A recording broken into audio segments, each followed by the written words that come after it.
आमचा Valentine day तर सुका गेला. काय झालं ते तुम्हाला नक्की सांगते. तर नमस्कार मंडळी.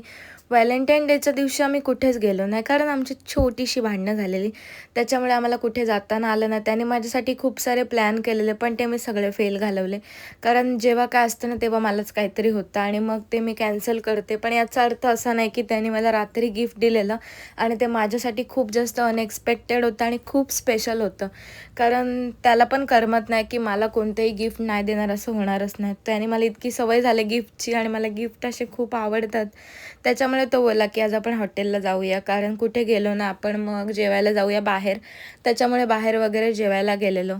आणि अजून मी बोलली त्याला की मला अजून काहीतरी गिफ्ट पाहिजे, पण तो देईल नाही देईल त्याचा प्रश्न, कारण तो मला काहीतरी स्पेशल देतोच दर व्हॅलेंटाईनला. सो यावेळेला काय देते बघूयात. लेट पण थेट काहीतरी देणारच, एवढी मला गॅरंटी आहे.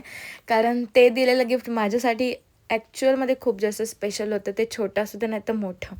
मग आम्ही अलिबागला गेलेलो आणि मला कवर युनिक युनिक असे खूप जास्त आवडतात घ्यायला. हे माझं आधीचं बटरफ्लायवालं होतं आणि आता मी नवीन कवर घेतले, कारण मोबाईलचे कवर चेंज करायची माझी सवयच आहे ती. आणि मग केक वगैरे आणायचा होता, कारण नंदेचा बड्डे होता. त्याच्यासाठी फ्रेश बॅग हाऊसला गेलेलो आणि तिथून केक घेतला. पण त्याने ना माझ्यासाठी अजून छोटंसं गिफ्ट पण दिलेलं. त्याच्यामध्ये खूप सारे मस्त मस्त खाण्यासाठीचे खूप सारे कुकीज वगैरे होते आणि ते मला स्पेशली खूप जास्त आवडले. कारण मी जेव्हा जेव्हा त्यांच्याकडे जाते ना, ते लोकं मला काहीतरी गिफ्ट देतातच. सो खूप स्वीट आहेत सगळेजणं.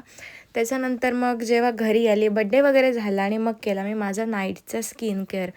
जेव्हा मी नाईटचं स्किन केअर करते ना, तेव्हा मला खूप रिलॅक्स होतं. भेटू नेक्स्ट व्लॉगमध्ये.